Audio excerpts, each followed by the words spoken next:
जय हिंद दोस्तों, एक बार फिर से स्वागत है आप सभी का क्लास जीके जीएस के इम्पोर्टेंट क्वेश्चन। बिल्कुल आपको 50 क्वेश्चन मिलेंगे यहाँ पे, मैं इतना आपको बता दूं, और साथ में एमसीक्यू फॉर्मेट में मिलेंगे ये।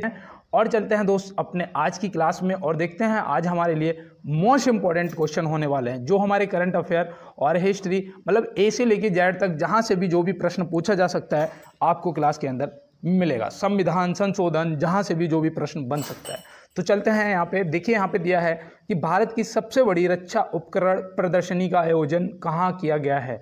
तो कि ये करंट का आपका क्वेश्चन है, तो आप याद रखेंगे ये कहाँ पर किया गया है। तो ये किया गया है महाराष्ट्र के पुणे में। कहाँ पर? महाराष्ट्र के पुणे में किया गया है, तो ये भी आप याद रखेंगे। देखो यहाँ पे पेन काम नहीं कर रहा है, पुणे, ठीक है, महाराष्ट्र के पुणे में किया गया है, तो ये आप याद रखेंगे। और देखो इसकी डेट भी याद रखना, ये फरवरी 2024 में किया गया है, ये फरवरी 2024 में किया गया है, बस आप इतना ध्यान रखिएगा। और चलते हैं दोस्त अपने अगले प्रश्न की तरफ और देखते हैं हमारा अगला क्या है। किस वर्ष में मतदान की आयु 22 वर्ष से घटाकर 18 वर्ष कर दी गई? जो आपको बताना है, जो वोट देते हो वो मतदान की जो आयु है वो 22 वर्ष से घटाकर 18 वर्ष कब की गई थी? तो यहाँ पे आपका सही जवाब जो दोस्त है वो होना चाहिए 1989, जो कि ऑप्शन सी में दिया गया। और देखो इस प्रश्न को नोट कर लेना। चलते हैं दोस्त अपने अगले प्रश्न की तरफ। राष्ट्रपति जी किस अनुच्छेद के तहत राष्ट्रीय आपातकाल की घोषणा करते हैं? पहले तो आप ये बताइएगा कि जो आपातकाल है वो कितनी तरीके से लगाया जा सकता है। तो वो लगाया जा सकता है 3 प्रकार से, ठीक है, ये आप याद रखना। देखो इंपॉर्टेंट है, कितनी बार भारत में लग चुका है? तो अभी तक 3 बार ही लगा है दोस्त, ठीक है, ये भी ध्यान रखना। अब देखो यहाँ पे दिया गया है कि किस अनुच्छेद के तहत राष्ट्रीय आपातकाल, तो राष्ट्रीय आपातकाल जो है वो 352 में आता है, जो कि यहाँ पे ऑप्शन बी में दिया गया है। अगर यहाँ पे बात करते कि वित्तीय आपातकाल, तो देखो एक ये भी पूछा जाता है कि अभी तक भारत में कितनी बार वित्तीय आपातकाल लग चुका है। तो दोस्त ये देखो एक बार भी नहीं लगा है, ये आप ध्यान रखिएगा, ठीक है। और वित्तीय आपातकाल 360। और देखो जो राज्य आपातकाल होता है, जहाँ पे मतलब राष्ट्रपति किसी राज्य में संवैधानिक तंत्र विफल होने पर लगाते हैं, तो वो आपका होता है 356, वो होता है आपका 356। तो ये भी आप याद रखेंगे। और देखो अनुच्छेद 61 जो है, ये मैं वो बता रहे हैं दोस्त जो इंपॉर्टेंट हैं आपके लिए। इसके तहत राष्ट्रपति जी पर महाभियोग की कार्रवाई की जाती है। तो ये भी याद रखना, राष्ट्रपति जी को हटाने के लिए महाभियोग की कार्रवाई की जाती है, जो अनुच्छेद 61 के तहत की जाती है। तो चलते हैं दोस्त अपने अगले प्रश्न पे। देखो यहाँ पे दिया गया है कि गांधीवादी समाजवाद किस राजनीतिक दल का वैचारिक नारा है? तो गांधीवादी समाजवाद किस राजनीतिक दल का वैचारिक नारा है? तो यहाँ पे हो जाएगा आपका सही जवाब भाजपा, जो कि ऑप्शन ए में दिया गया है। और चलते हैं दोस्त अपने अगले प्रश्न की तरफ और देखते हैं हमारा अगला क्या है। संविधान संशोधन कितने प्रकार से किया जा सकता है? संविधान संशोधन जो है ये कितने प्रकार से किया जा सकता है? तो यहाँ पे भी आपको एक चीज़ याद रखनी है कि 3 प्रकार से। देखो अभी मैंने आज ये देखो 3 ना फेवरेट हो रहा है ना, तो देखो 3 प्रकार से आपका आपातकाल लगता है, 3 बार लग चुका है। और संविधान संशोधन भी 3 प्रकार से किया जा सकता है, तो यहाँ पे लगाएंगे 3 प्रकार। इसमें क्या होता है, देखो संविधान में जो संशोधन है वो अनुच्छेद कितना 368 के तहत होता है। ये तो पता ही है, हम सभी को पता है भैया, 368 के तहत होता है।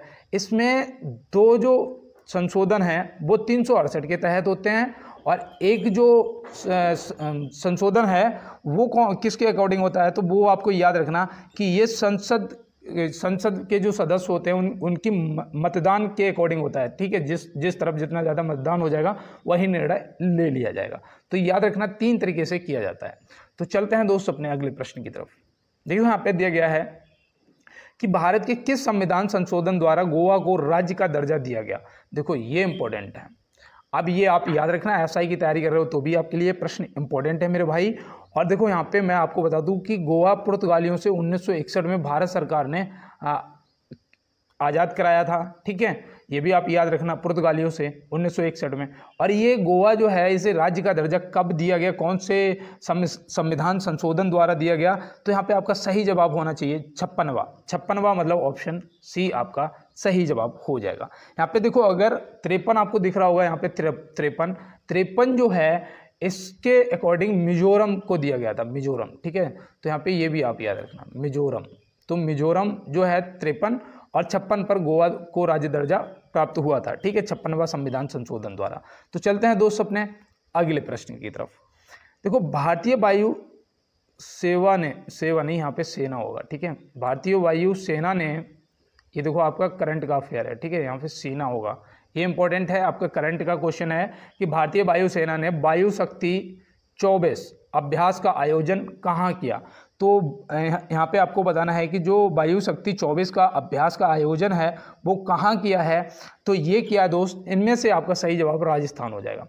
और हो सकता है कि राजस्थान आपको ना मिलकर पोखरण लिखा हुआ मिल जाए, पोखरण, ठीक है। तो पोखरण अगर लिखा हुआ मिलता है तो भी याद रखना ये कहाँ, जैसलमेर में है ना पोखरण, तो आप लगा देना।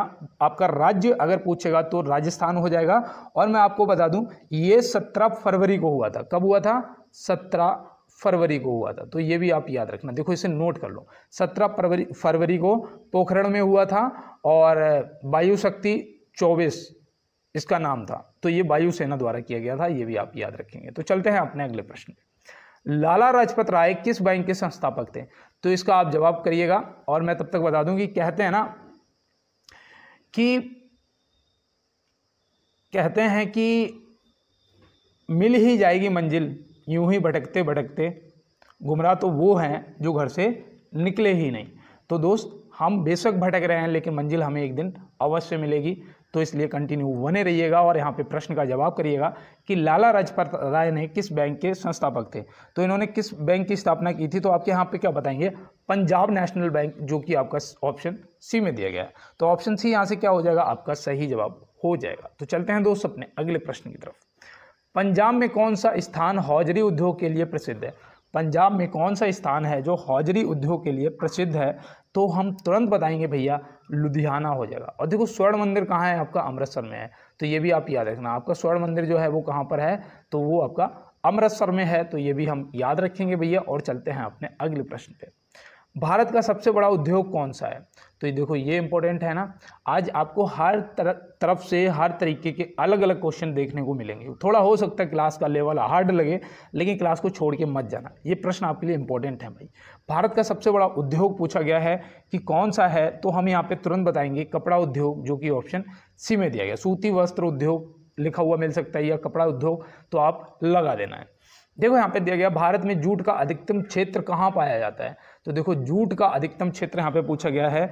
तो आप यहाँ पे क्या बताएंगे? आपका सही जवाब पश्चिम बंगाल होना चाहिए। देखो सुंदरवन डेल्टा भी आपका कहाँ है? पश्चिम बंगाल में है। तो ऐसे भी याद रखना है, ठीक है। देखो आंध्र प्रदेश में तंबाकू की खेती लगभग सर्वाधिक होती है। और केरल में देखो मसालों के लिए, देखो मसालों का शहर जो है मसालों के लिए जाना जाता है केरल। तो मसालों के लिए केरल, तंबाकू के लिए आंध्र प्रदेश, और आपका जूट का अधिकतम क्षेत्र पश्चिम बंगाल हो जाएगा। और दाल के लिए कौन सा हो जाएगा? दाल के लिए, तो दाल के लिए भैया आपका मध्य प्रदेश हो जाएगा। और सोयाबीन के लिए भी मध्य प्रदेश हो जाएगा। और गन्ने के लिए आपका कौन सा हो जाएगा? तो उत्तर प्रदेश हो जाएगा। चीनी के लिए भी उत्तर प्रदेश हो जाएगा। तो इस तरीके से आप याद रखेंगे। भारत में श्वेत क्रांति का जनक माने जाते हैं। भारत में श्वेत क्रांति के जनक, देखो ये इंपॉर्टेंट प्रश्न है आपके लिए। अब इसका आप फटाफट जवाब लगाइएगा कि श्वेत क्रांति के जनक। देखो प्रश्न का जवाब तो मैं आपको बता रहा हूँ, डॉक्टर वीर कुरियन। तो ऑप्शन बी। देखो यहाँ से ऑपरेशन फ्लड भी याद रखना। ऑपरेशन फ्लड जो है, देखो श्वेत क्रांति का संबंध किससे है? दूध उत्पादन से, ठीक है, दूध उत्पादन से। और दूध उत्पादन को बढ़ाने के लिए एक ऑपरेशन फ्लड भी चलाया गया था। या फिर आप कह सकते हो कि श्वेत क्रांति को अगर दूसरे नाम से जानेंगे तो फिर ऑपरेशन फ्लड भी बोल सकते हैं हम। तो यहाँ पे आप याद रखेंगे, अगर कोई गलती हो जाती है तो उसके लिए सॉरी दोस्त। और यहाँ पे देखो आप याद रखेंगे कि डॉक्टर वी कुरियन इसके जनक माने जाते हैं, ठीक है। आप देखो एम एस स्वामीनाथन यहाँ पे दिया है। एम एस स्वामीनाथन आपको पता है कि ये किसके जनक माने जाते हैं? तो ये भारत में हरित क्रांति के जनक माने जाते हैं। भारत में हरित क्रांति के जनक माने जाते हैं। तो ये भी आप याद रखना। हरित क्रांति का सबसे ज़्यादा फर्क कौन सी फसल पे पड़ा था? क्या गेहूँ पे पड़ा था? बताइएगा किस पे पड़ा था? गेहूँ पे। और देखो अरुण कृष्णन जो है ये किससे संबंधित है? क्या आपको पता है? तो नहीं पता है, आप नोट करिएगा, नीली क्रांति, ठीक है, नीली क्रांति। और नीली क्रांति जो है इसे मत्स्य उत्पादन भी बोल सकते हैं, मतलब कि मछली। तो मछली से संबंधित है आपकी नीली क्रांति। चलते हैं दोस्तों अपने अगले प्रश्न की तरफ। 2024 में कितने व्यक्तियों को पद्म विभूषण से सम्मानित किया गया है? देखो ये मैं आपको पहले भी बता चुका था कि 132 टोटल मिले हैं। ये मैंने उस दिन आपको बताया था 132 मिले थे। अब देखो ये आपका करंट का इंपॉर्टेंट है। पद्म विभूषण की बात करेंगे तो 5, ऑप्शन सी। पद्म भूषण की बात करेंगे तो 17 हो जाएगा। और पद्मश्री की अगर बात करेंगे तो आपके 110 हो जाएंगे ना। टोटल करो जरा कितना होगा, 132 हो रहा है, तो आपका बिल्कुल सही जवाब हो जाएगा। देखो पद्म विभूषण 5, पद्म भूषण 17 और पद्मश्री आपके 110 हो जाएंगे। तो चलते हैं दोस्त अपने अगले प्रश्न पे। भारत में हिमालय श्रेणी का सर्वोच्च शिखर कंचनजंगा किस राज्य में स्थित है? भारत में हिमालय श्रेणी का सर्वोच्च शिखर कंचनजंगा किस राज्य में स्थित है? तो यहाँ पे आपको कंचनजंगा अगर पता होगा तो आप बताएंगे, और नहीं तो आप नोट करिएगा, सिक्किम आपका हो जाएगा दोस्त क्या, बिल्कुल सही जवाब। और हिमालय श्रेणी का सर्वोच्च जो शिखर है वो भी याद रखना, कंचनजंगा आपका सही जवाब होगा। यहाँ पे दिया गया है कि पश्चिम की ओर बहने वाली नदी है।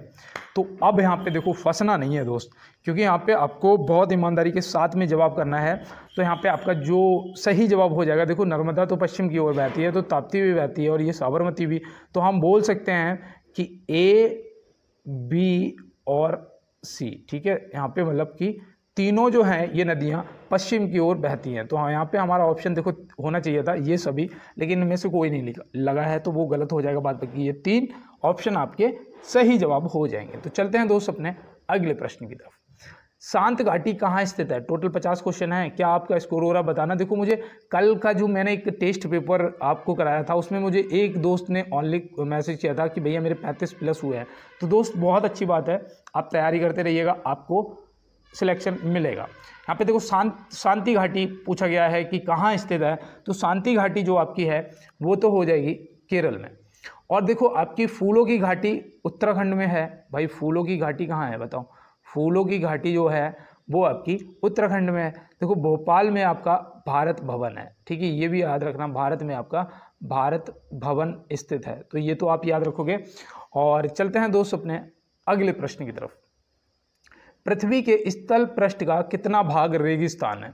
तो पृथ्वी के जो स्थल पृष्ठ है उसका कितना भाग है जो रेगिस्तान है? तो यहाँ पे आपका सही जवाब क्या होना चाहिए, फटाफट बताइएगा। तो यहाँ पे आपका सही जवाब हो जाएगा 5वां, जो कि ऑप्शन ए में दिया गया। देखो अपने छोटे भाई को, अगर मुझे छोटा भाई या बड़ा भाई मानते हो, आप लोगों का बहुत अच्छा सपोर्ट है, उसके लिए धन्यवाद आप सभी को।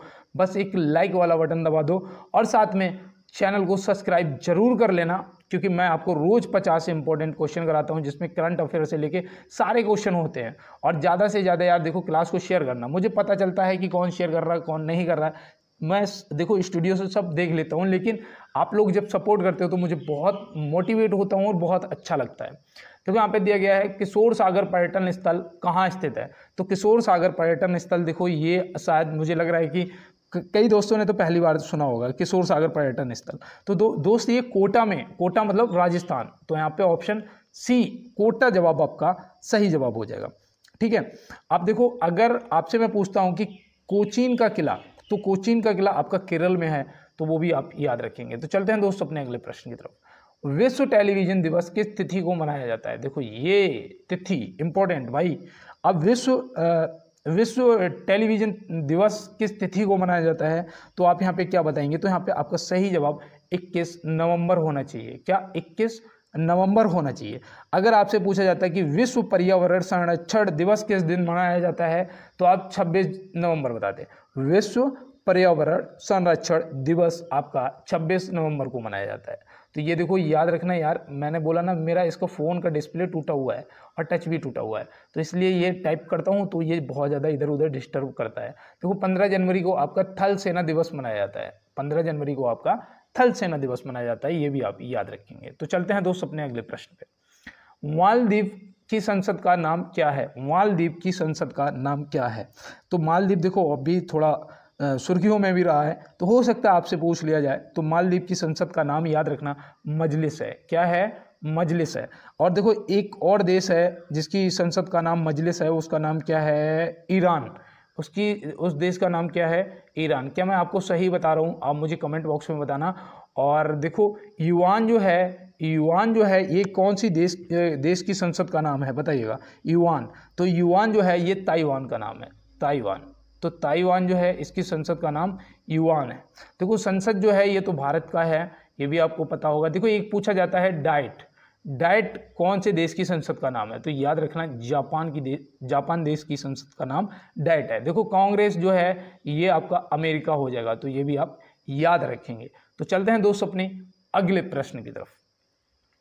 IPL 2024 का आयोजन कब किया गया था? IPL इंडियन प्रीमियम लीग 2024 का आयोजन कब किया गया था? तो ये देखो कितना बढ़िया क्वेश्चन पूछा गया है और आपको पता होना चाहिए कि ये 21 मार्च से 26 मई तक चला था। तो 21 मार्च को इसका आयोजन किया गया था और 21 मई को ये फाइनल खेला गया था, ये आपको पता ही होगा।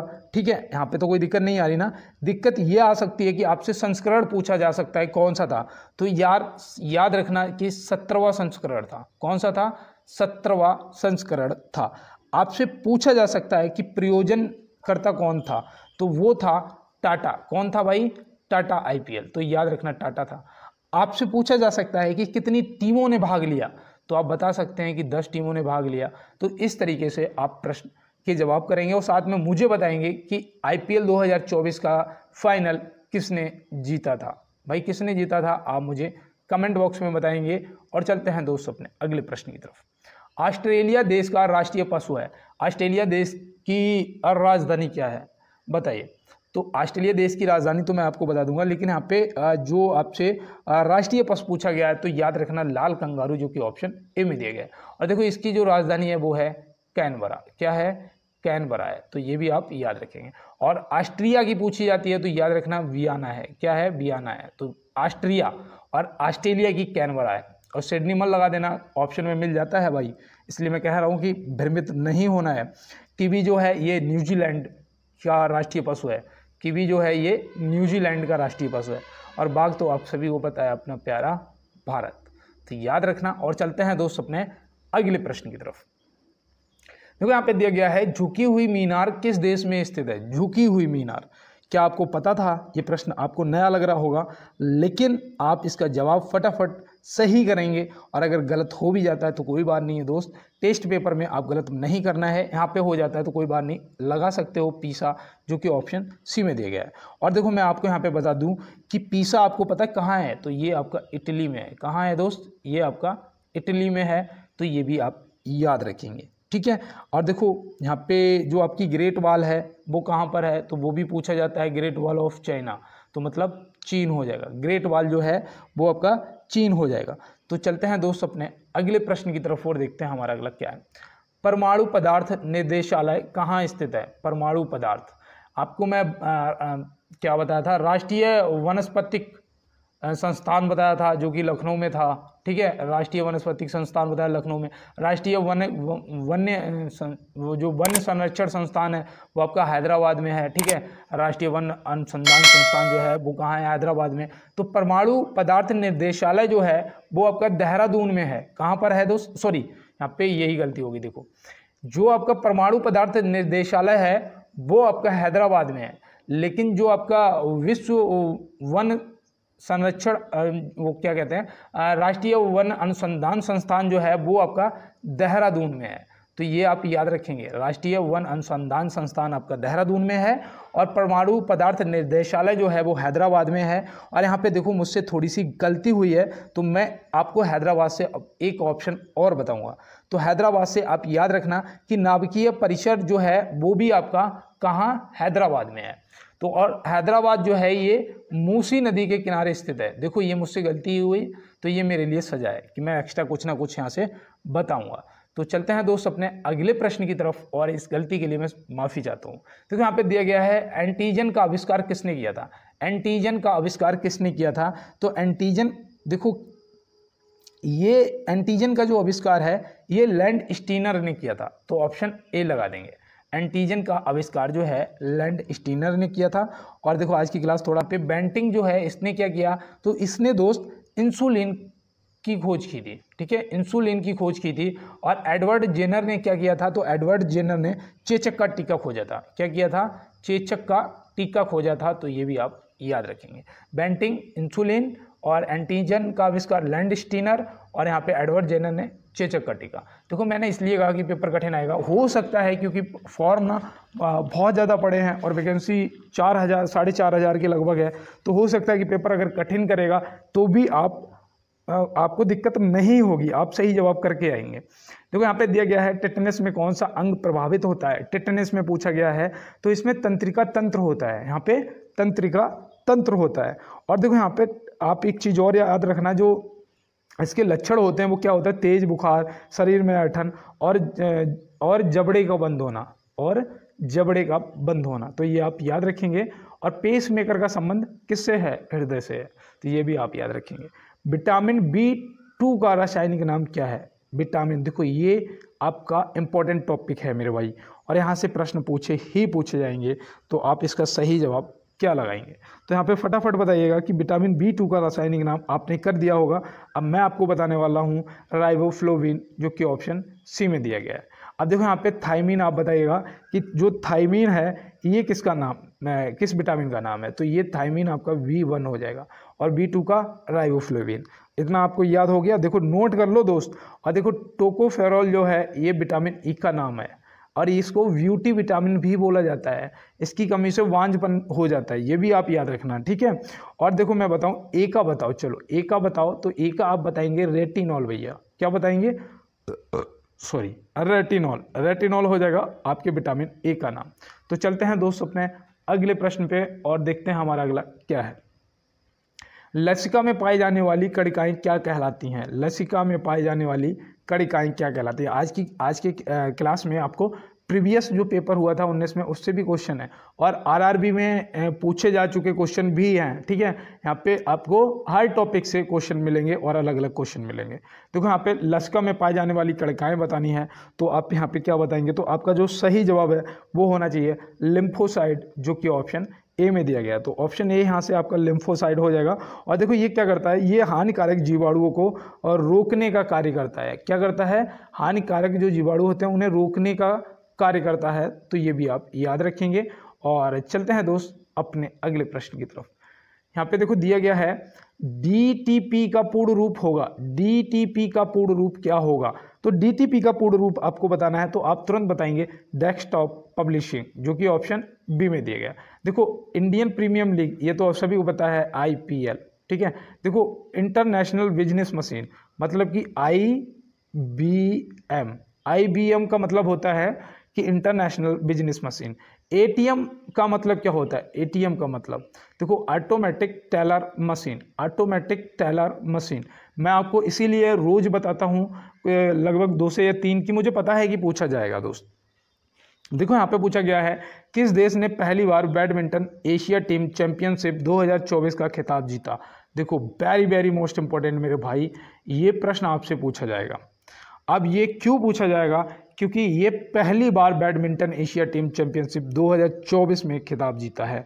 तो ये जीता है दोस्त भारतीय महिला टीम ने। तो यहाँ पे लगा सकते हैं भारत, या फिर याद रखना भारतीय महिला टीम ने जीता है, ठीक है। तो ये आप याद रखेंगे। और ये कहाँ पर, चीन में हुआ था, कहाँ पर हुआ था, चीन में हुआ था ना।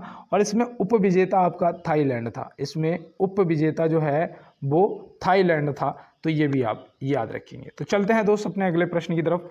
और देखो यहाँ पे दिया गया बिहार में लोकसभा सीट की संख्या कितनी है, बिहार में लोकसभा सीट की संख्या कितनी है, तो इसमें है 40, तो ऑप्शन ए हो जाएगा। और उत्तर प्रदेश में है 80। और देखो यहाँ पे 5 जो है ये किस में है, ये शायद उत्तराखंड की है, ठीक है। ये 5 सीट उत्तराखंड में है। तो चलते हैं दोस्त अपने अगले प्रश्न की तरफ। देखो यहाँ पे दिया गया है कि कनिष्क की राजधानी थी, कनिष्क की राजधानी कौन सी थी।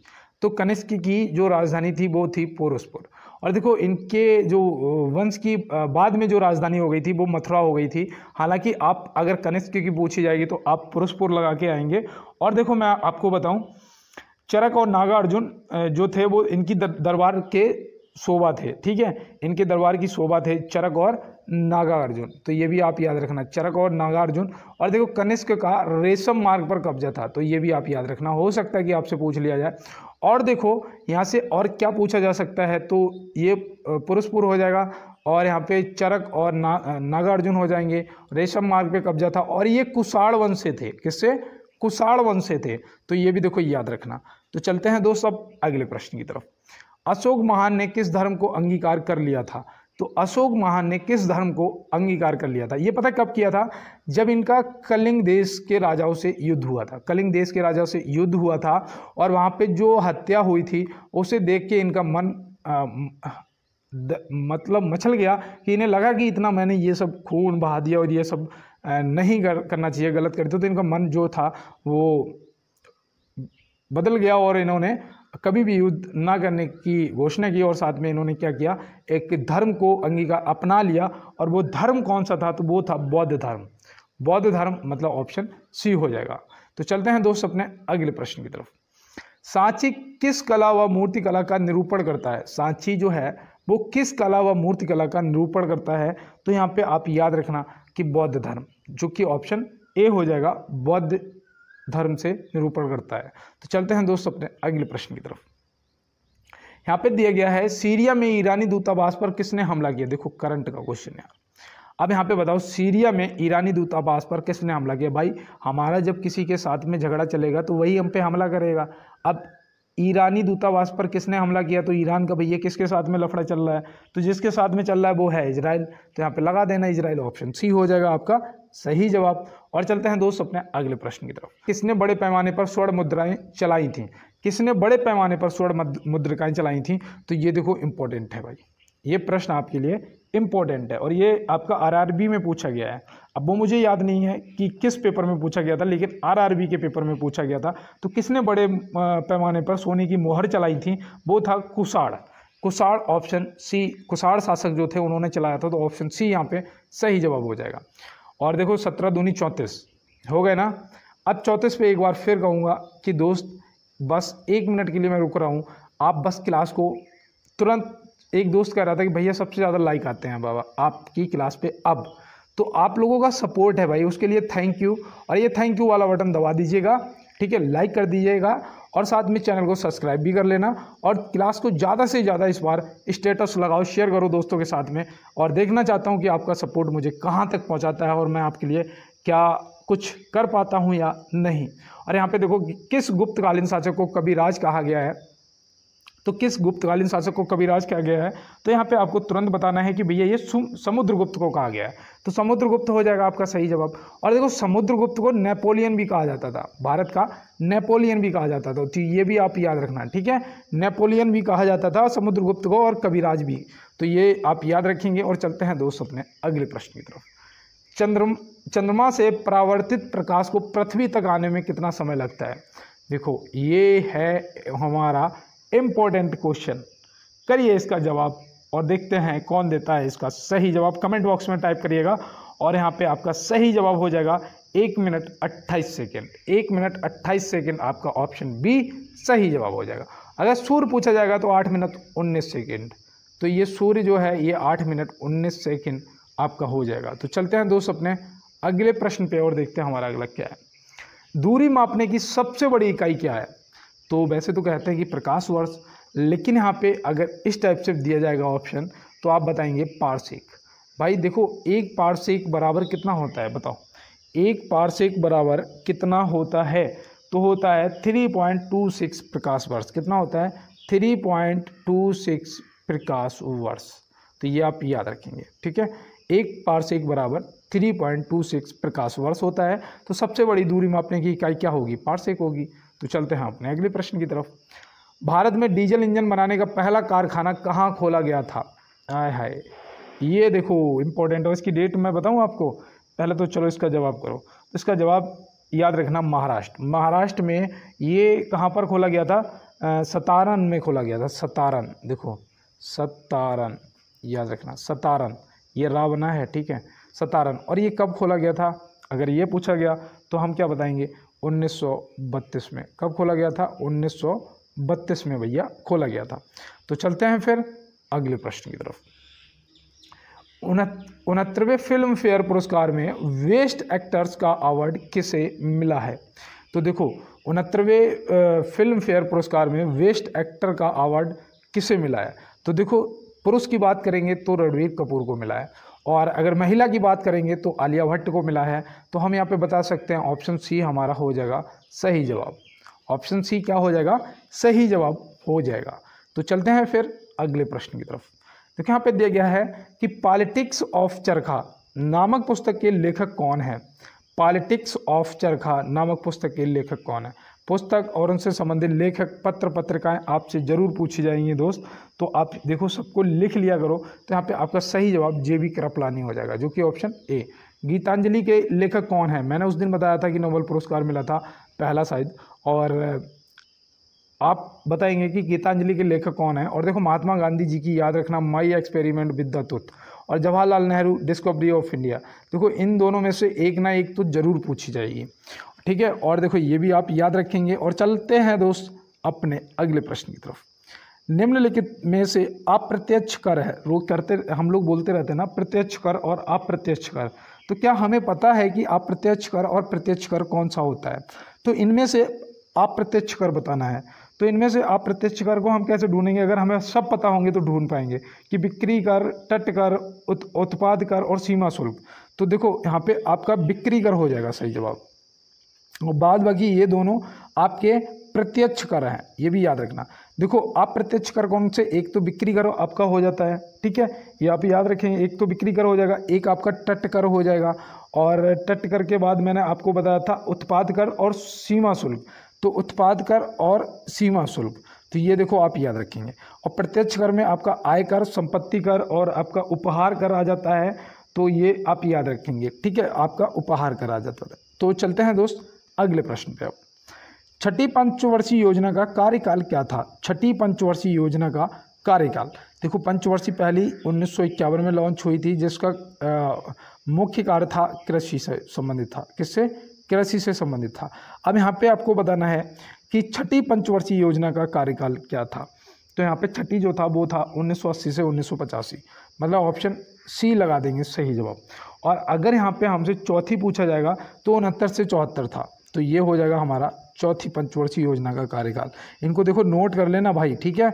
और 74 से 78 कौन सी हो जाएगी? तो 74 से 78 देखो यहाँ पे ये चौथी है अगर, और तो ये पाँचवीं होगी भाई, सीधी सी बात है। ये छठी ये रही, यहाँ पे 2 वर्ष का क्या अवकाश काल रहा होगा भाई। 2 वर्ष अगर यहाँ से 78 से 80 हो रहा है डायरेक्ट, तो 2 वर्ष क्या होगा? अवकाश काल रहा होगा, सीधी सी बात है। देखो संघ की कार्यपालिका संबंधित शक्ति राष्ट्रपति में निहित रहेगी, किस अनुच्छेद में दिया गया है? संघ की कार्यपालिका संबंधित शक्ति राष्ट्रपति में निहित रहेगी, किस अनुच्छेद में दिया गया है? तो देखो ये प्रश्न आपके लिए इंपॉर्टेंट है भाई। आप क्या बताएंगे? अनुच्छेद 53, ऑप्शन ए लगा देंगे सही जवाब। अनुच्छेद 1 में क्या दिया गया है बताओ? अनुच्छेद 1 यह घोषणा करता है कि भारत जो है वो राज्यों का संघ है। भारत जो है वो राज्यों का संघ है, तो ये आप याद रखना। अनुच्छेद 61 मैंने अभी आपको बताया था, महाभियोग, राष्ट्रपति जी को हटाने का जो क्रिया होती है महाभियोग, अनुच्छेद 61 के तहत चलाया जाता है। तो चलते हैं अपने अगले प्रश्न पे। भारत का टॉलीवुड किस शहर का भौगोलिक उपनाम है? टॉलीवुड, तो आपका सही जवाब क्या होगा यहाँ पे? कोलकाता होना चाहिए, कोलकाता सही जवाब हो जाएगा। धनबाद जो है, धनबाद को कोयला नगरी बोलते हैं, धनबाद को कोयला नगरी भी बोलते हैं, कोयला नगरी, ठीक है। और देखो जोधपुर को क्या बोलते हैं बताओ? पता है क्या? जोधपुर को सूर्य नगरी बोलते हैं। क्या बोलते हैं? सूर्य नगरी बोलते हैं। तो ये भी देखो याद रखना, हो सकता है कि दोस्त पूछ लिया जाए। और मुंबई को क्या बोलते हैं? तो मुंबई को भारत की आर्थिक राजधानी बोलते हैं, सपनों का शहर बोलते हैं। तो ये भी हम याद रखेंगे। तो चलते हैं अपने अगले प्रश्न पे। बांदीपुर राष्ट्रीय उद्यान किस राज्य में स्थित है? बांदीपुर, देखो ये नेशनल पार्क मेरे भाई याद रखना, पूछे जाएंगे। अब यहाँ पे बांदीपुर पूछ दिया गया, अगर पता होगा तो तुरंत बताओगे भैया कर्नाटक हो जाएगा, पता होगा तुरंत बताओगे कर्नाटक हो जाएगा। अगर तुंगभद्रा भी पूछा जाता, तुंगभद्रा राष्ट्रीय उद्यान, तो भी आप बता देते कि कर्नाटक हो जाएगा, तुंगभद्रा, ठीक है। तो तुंगभद्रा जो आपका है ये क्या आपका यहाँ, इसका भी कर्नाटक हो जाएगा, तुंगभद्रा अभ्यारण्य जो है कर्नाटक। और देखो यहाँ पे उत्तर प्रदेश में आपका एक तो दुधवा नेशनल पार्क है, दूसरा कौन सा है? अगर दूसरा कहीं चंद्रप्रभा दे दिया तो बता दोगे? अगर चंद्रप्रभा दे दिया तो आप बता दोगे? गुजरात में आपका गिर हो जाएगा, ये तो जरूर याद रखना, पूछा ही पूछा जाएगा। तो चलते हैं अपने अगले प्रश्न की तरफ। कुल्लू घाटी किस राज्य में स्थित है? कुल्लू घाटी, तो कुल्लू मनाली तो मैं तो गया था भाई, कुल्लू मनाली मैं तो गया था। अब कुल्लू घाटी तो कहाँ होगी? ये हिमाचल प्रदेश में होगी। कहाँ होगी? हिमाचल प्रदेश में होगी। देखो धर्मशाला कहाँ है? तो धर्मशाला भी आपका एक मिनट देखो लिख देता हूँ, ठीक है। धर्मशाला भी आपका हिमाचल प्रदेश में है, इतना आपको याद रहेगा। देखो उत्तराखंड में आपका अल्मोड़ा भी है, उत्तराखंड में आपकी फूलों की भी घाटी है भाई, फूलों की घाटी कहाँ है? उत्तराखंड में है। केरल साइलेंट वैली के नाम से जाना जाता है, ये तो आपको पता ही होगा भाई, केरल जो है साइलेंट वैली के नाम से जाना जाता है। शिलोंग कहाँ है? तो शिलोंग भाई हमारा मेघालय में है। कहाँ है? मेघालय में है। देखो आपका जो औसतन सर्वाधिक वर्षा होती कहाँ होती है? माशिनराम में होती है ना, माशिनराम। तो माशिनराम भी आपका मेघालय में है, ये भी देखो याद रखना। तो चलते हैं दोस्त अपने अगले प्रश्न की तरफ। टिहरी बांध परियोजना किस नदी पर है? टिहरी बांध परियोजना, देखो आज आपने देखा होगा हर टाइप से, हर जगह से, चाहे वो विटामिन हो, नदी हो, झरना हो, कुछ भी हो, आपको क्वेश्चन हर जगह से एक एक दो दो क्वेश्चन इंपॉर्टेंट मिले हैं। टिहरी बांध परियोजना बताना है तो टिहरी बांध हम तुरंत बताएंगे भागीरथी नदी, तो ऑप्शन सी हो जाएगा हमारा सही जवाब। और देखो महानदी पर एक याद रखना, ये महानदी पर क्या है बताओ? तो महानदी डेल्टा जो है ये आपका कहाँ पड़ता है? महानदी पर पड़ता है, महानदी डेल्टा। अब देखो आपका सोन जो है, सोन पे बताओ, तो सोन पे आपका बाढ़ सागर है, बाढ़ सागर। तो बाढ़ सागर जो है ये आपका सोन नदी पर। और देखो महानदी पर आपका शायद बाखंडा नागल बांध भी तो है ना, बाखंडा नागल बांध, तो ये भी आप याद रखना। देखो यहाँ पे दिया गया भारत में जनगणना की शुरुआत कब हुई थी? तो भारत में जनगणना की जो शुरुआत है वो आपकी हुई थी, बताओ, भारत में जनगणना की जो शुरुआत है वो 1872 में हुई थी। इस टाइम वायसराय कौन था? तो वो लॉर्ड रिपन था। कौन था? रिपन था। लॉर्ड वॉर्ड मत बोला करो, वो कौन था? रिपन था। देखो नियमित जनगणना जो है 1981 में हुई थी और स्वतंत्र भारत की पहली जनगणना 1951 में हुई थी, ये भी याद रखना। और हर जनगणना 10 वर्ष बाद होती है, और अभी जो लास्ट हुई थी वो 2011 में हुई थी। होना चाहिए था 21 में, जो कि कोविड की वजह से नहीं हो पाई। तो प्रश्न 2021 की जनगणना से भी पूछे जाएंगे, ये भी याद रखना। और देखो 1772 में आपके कलेक्टर का पद आया था, कलेक्टर का पद पूछा जाएगा। अगर पूछ दिया तो क्या बताओगे? शायद एक बार SSC GD में पूछा गया था कलेक्टर का पद, तो याद रखना ये 1772 में आया था। तो मैं उम्मीद करता हूँ ये सारे प्रश्न आपने नोट किए होंगे और सभी का जवाब किया होगा। और दोस्त मैं आपको बता दूं कि आप मेरे साथ जुड़े रहिएगा। क्लास को एक बार लाइक सभी दोस्त जरूर करेंगे और लाइक वाला बटन दबा देना, साथ में चैनल को सब्सक्राइब कर लेना और ज़्यादा से ज़्यादा शेयर भी कर देना। और साथ में आपको क्या करना है, बेल आइकन को जरूर दबाना है, प्रेस कर देना है। तो मिलते हैं दोस्त नेक्स्ट क्लास में नेक्स्ट क्वेश्चनों के साथ में।